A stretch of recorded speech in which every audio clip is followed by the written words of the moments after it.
A lot of times, people say that your past impacts your future. And there are times when that is true, right? Say, for example, if you choose to not pay the electricity bill, in the future, you may not have any lights to turn on. Say you choose to not put gas in your car. In the very near future, your car may stop on you. But that's about where it stops. I mean, we can share other examples, but that's about where it stops. When it comes to us, when it comes to people, when it comes to each of our individual lives, we have choices. Our past does not necessarily dictate our future. It is past time time to talk about making some different choices.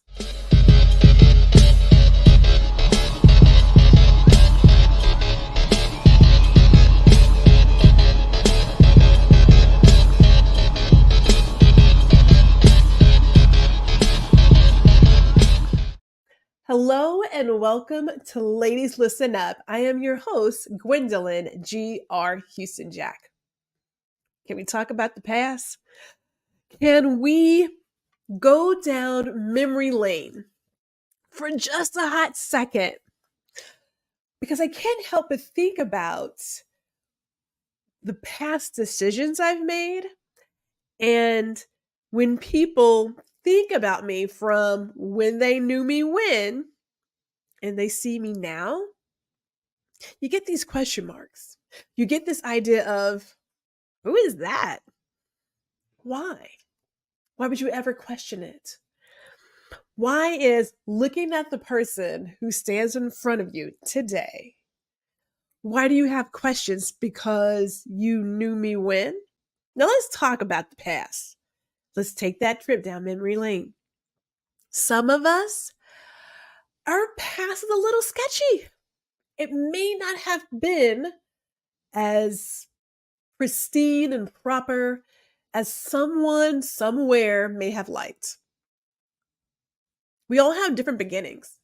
Some of us are born with more opportunities than others. Some of us had to find the opportunity, had to work a little bit harder.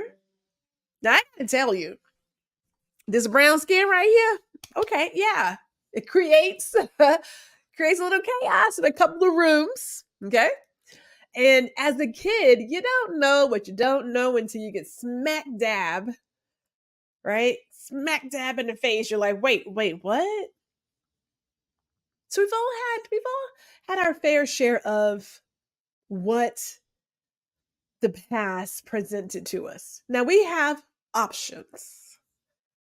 We have options about where we take those experiences and how they lead us into the future. There's a choice there. This is not pie in the sky, because sometimes people will immediately go to, but you've had it easier. You had this, you had that.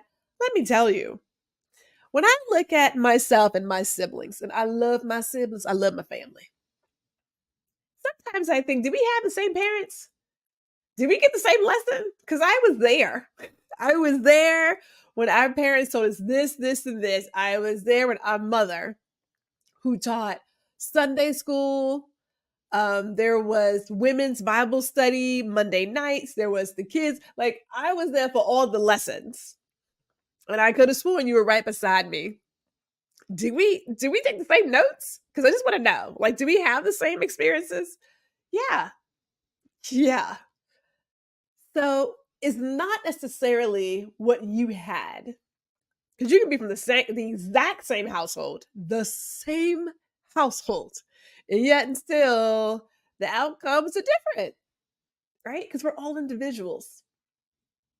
But this is not a pie in the sky. This is not that. This is about choice. It's about choice. And it is about your mindset when it comes to those choices. in elementary school. And I remember because my mother was one of those mothers who kept all the report cards. So I have seen the words. Probably should have copied a couple of them versus just, I think we just tossed them out. But I remember reading my report card from kindergarten, just beginning to get into life, if you will, your school career.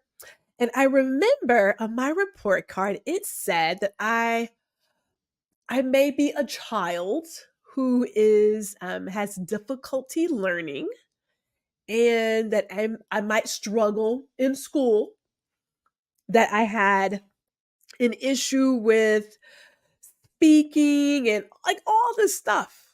In so many words, I was simple. Okay. I was a simple kid.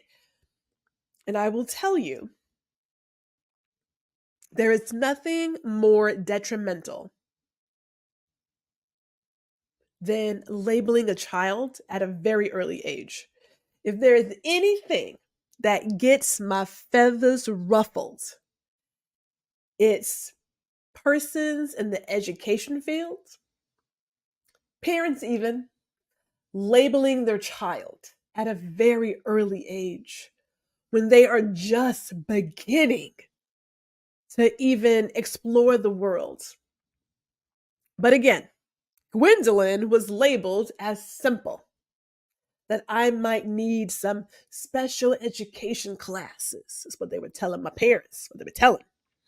Now, I will tell you, my parents, they don't do labels too much. That's not how they were thriving. That's not their thing. So, whatever. Fast forward a few more grades, exact same elementary school. And all of a sudden, when we start taking these tests, they're recognizing that, oh, well, wait a minute. Your daughter she's really bright. She's what we would consider a little gifted. Oh, so all of a couple of years, I have gone from being simple, needing special classes, to she's bright and gifted. She'll still be in some special classes, but those other special classes for the gifted and the bright students. Okay. Okay. Again, detrimental to label children at a very young age. But I was gifted. I was gifted. I was bright, uh, highly intelligent. I don't know. Call it what you want. Call it whatever your heart desires. They start throwing things your way. All of the things that you can do. You're going to be an engineer. You're going to be a doctor. You're going to be all these things. And I got to tell you, when I was sitting in some of these classes, these special trips and everything, none of it spoke to my heart. Not a one. It was interesting, but none of it spoke to my heart. Not one thing. And yet and still, we show up, we take the pictures like, yeah, engineering. Everybody doesn't want to be an engineer, a doctor, a lawyer, whatever. Like some of us have these other geniuses that we really want to investigate. Again, this may have been in the past, but we still see it here too. God bless our parents for wanting the very best for us, but the very best for us in their eyes may not be the very best for us in ours.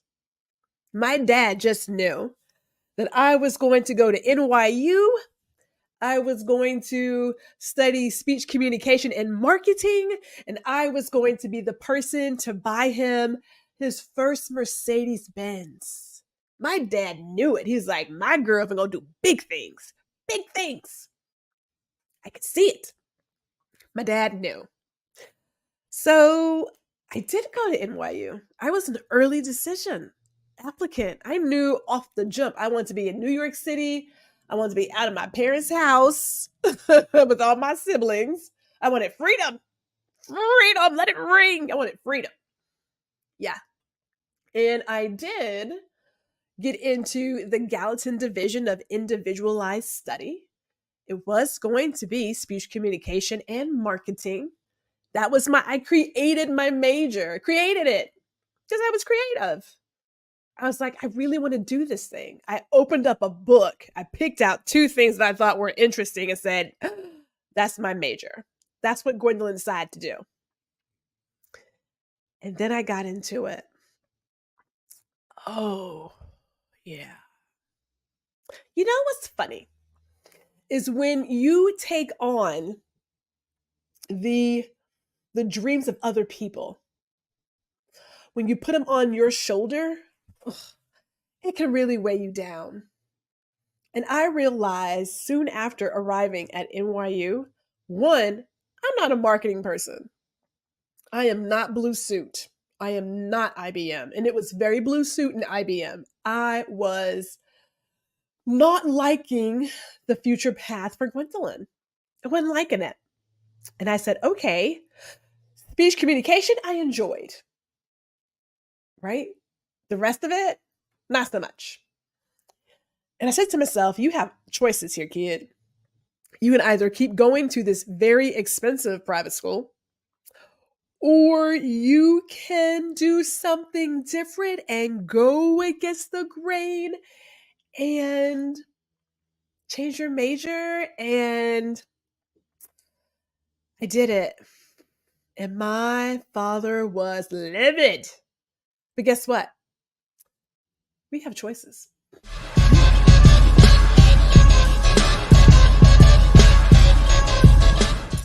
Let's talk about those choices, shall we? So my dad, again, was livid. He was not happy. His daughter came back home and was trying to figure out what to do. Like, I just didn't know what I wanted to do. And I'm going to say it again. As a person who has taught on the college level, was adjunct professor for the State University of New York, I am a huge, huge believer that when students come out of high school, they should take a year off, take time to figure out what it is they want to do. If they know in their heart of hearts they want to study science, math, whatever, then I say go full-fledged, go for it. If you're really not sure, then we shouldn't put pressures on our kids to do stuff that we wish we had done. My father did not get the opportunity to go to college. Literally came out of high school and had to start working to help support his family. My mother, who picked cotton in her school days, got out of high school and went to a typewriting school. Court reporting? Yeah, that was the thing. That was the thing. That's what she did. Because you had to get some kind of training, some sort of trade. And I get that a lot of parents, depending on your background, you don't want to see your kids having to do manual labor for money, to make a living, to have. And I get it. So we are not too far removed from some things, right? Like, yes, my mama picked cotton at a certain time of the day and then went to school. It was not that long ago, people. I get that these luxuries that we currently experience make it feel as if we have come a ways. We are still working some things out. Okay? So let us not forget just how far we've come. But there's still this huge gap. So my father never told any of us that we had to go to college. My mother and father said, look, just get your high school diploma. After that, whatever you guys want to do, we will help you do it. So my sister wanted to go to the Art Institute. I wanted to go to college. My brother was like, meh. And the other brother was like, eh. And that was it. Like at that point, like you have your own life to figure out what it is you want to do. But that doesn't mean that our parents don't look at us and say, this could be our future. This could be. So yeah, my dad, when I came home, not happy. And when I got my job in retail, and I love retail, Gwendolyn loves retail. I love serving other people in retail. Dad was not happy. He was not happy. Even though my income was above the retail average, not happy. And gave me hell for it on a daily basis. And I gotta tell you, I sat at home a couple of times crying, asking myself, okay, how do we make this work? Because I love what I'm doing. Like this is speaking to my passion, my purpose. I love what I'm doing. Why can I not get my father to see it? Now my mama didn't care. My mom was like, look, whatever you're doing, the good Lord got you, whatever. But my father, he didn't have that. But again, he's looking at where he came from. Now, let me just say this really quick. My dad was a cook who had a skill, had a natural skill for learning how to create other cuisines, and ended up working at this steak house. And a gentleman came in one evening, really enjoyed his meal, and like a lot of restaurants, wanted to meet the chef. My father comes out. The guy likes who he's talking to and says, I want to hire you as my private chef. And there he went. And my father traveled the world with this man who had many homes. No, stop. He had many mansions in many countries, in many cities. My father learned to speak a couple of languages. He had multiple passports, stamped to the T. So we know that there are opportunities waiting for us when we least expect it. We know that. But we also know that my father didn't want his kids to work as hard as he had to work. Now, cooking is a hard thing. I'm not going to sugarcoat that. Cooking is hard. Traveling, being away from your kids is hard. Because he would be in London and here we are in Houston. That time difference, we should be in bed asleep. But you do what you do for a reason for your kids. So I understand wanting your kids to have a different life and not to have to work as hard. I get it. But if your child wants to work with their hands because that brings them joy, you should support that dream. So now let's talk about us. Because my dad talked a couple of times about wanting something different for himself. He loved the life he had. Make no mistake about it. My father travels, okay? Travels, made the dollars. He had a life that he didn't even think he would ever have. Hey. And he ended up becoming a property manager because the guy had multiple properties. He would only cook when the gentleman was in town, even though all of his family was there. He didn't cook for them. He managed a team for those people. But this guy is traveling on a private jet. You know what I'm saying? Overseas. So he had a great life. He enjoyed what he did. Loved it. But that doesn't mean that he didn't want more for his kids. So let's talk about us. Because a lot of us are still living in the shadows and the shoulda, coulda, wouldas of our parents. A lot of us find ourselves putting our dreams and our wants and our desires and our aspirations on our children, our nieces, our nephews. And it's not on purpose. It's not. We have lived a little bit of life. So we already know the path that's ahead. And what we like to do is give those who are coming up a couple of pointers, a couple of shortcuts. Hey, here's this cheat code because I've already done what you've done. So I'm going to give you the cheat code to not go down that path.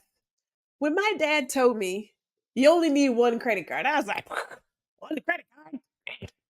Okay, yeah, really. I should have taken his word. I could have saved myself some trouble had I listened. But we have to live and learn on our own. They're not failures. These are learning opportunities. But at what point do you choose to do what is best for you? At what point do you say, this is the life I want to live now? I don't want to stay in this job that is not serving me. I don't want to keep this career that is not serving me. I don't want to keep this relationship that's not working for me. You have choices. The past is the past. Today is the present. And today is your day to decide that you are going to live your very best life the way that you see fit.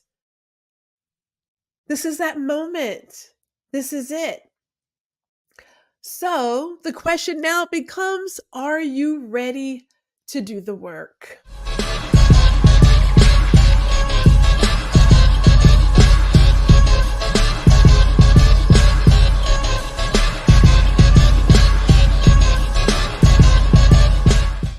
As an adult educator, I feel some kind of way when people talk about education for the younger people, because a lot of it, a lot of how we learn today, is old. It is old, archaic, outdated. It is not innovative, definitely rarely creative. It is very structured. It is my way or no way, which I find ridiculous. It doesn't even allow our children to explore, to take chances, to learn to take chances. Because if you get this wrong, you get this wrong, you lose points. And I don't want to lose points. I don't want to lose points. It's not about the points. Not about the points. Life is not about points. It's about taking chances. It's about getting out there, exploring the world for all that it is. It's about taking hold of every opportunity that is meant for you. Take hold of every single opportunity to see what might be. So, as an educator, when I was tutoring, when I was a big sister, when I was an adjunct professor, I had a different approach to education. I understand that there are a number of geniuses. I understand we highlight what, three: reading, science, math, arts, four. We don't talk about everybody else in their genius because it's not mathematics, it's not science, it's not the arts, it's not. There are multiple geniuses. So, the book I want to suggest for all of you to read as you rethink how you're operating in your life right now is The Element. The Element by Sir Ken Robinson. Yep, The Element. And it's about how to find your passion that changes everything. And it does. The stories in here, he shares the stories of some people that you know that when they were kids, they were labeled as being special, as being a difficult learner, all the things, because we don't understand genius. We pigeonhole genius and we stay there.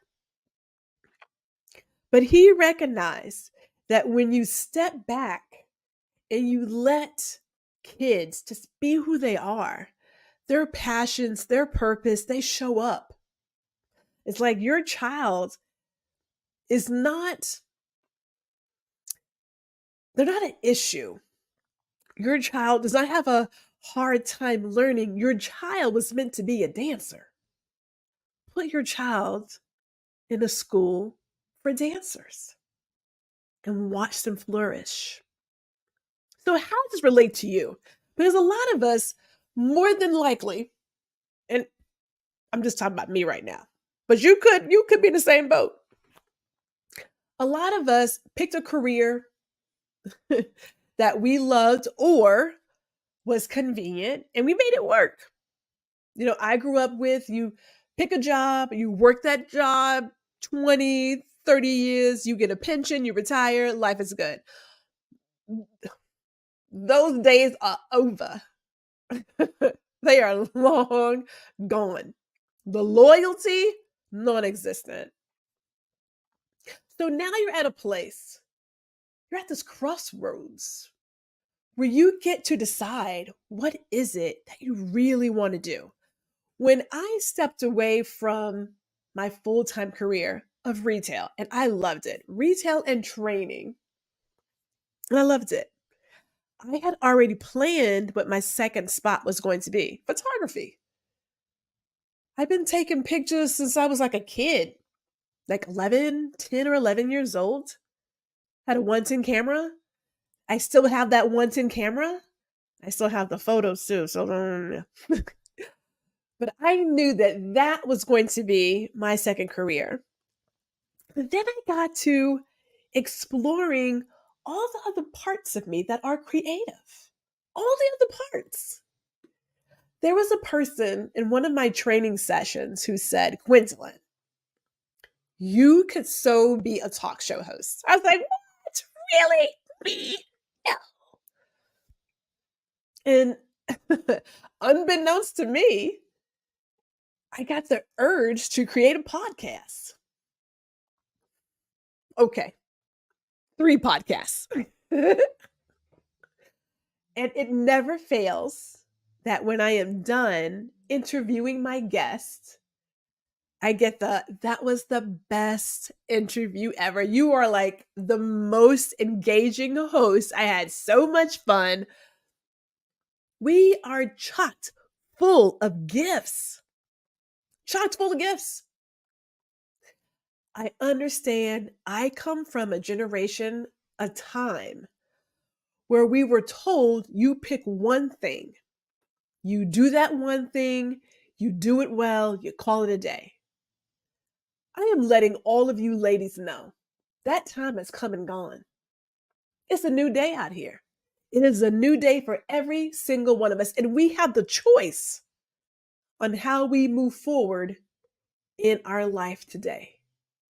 These young people who are on a job for 2 years and they're like, this ain't working, deuces. I love it. They aren't trying to make themselves fit into a mold that doesn't work for them.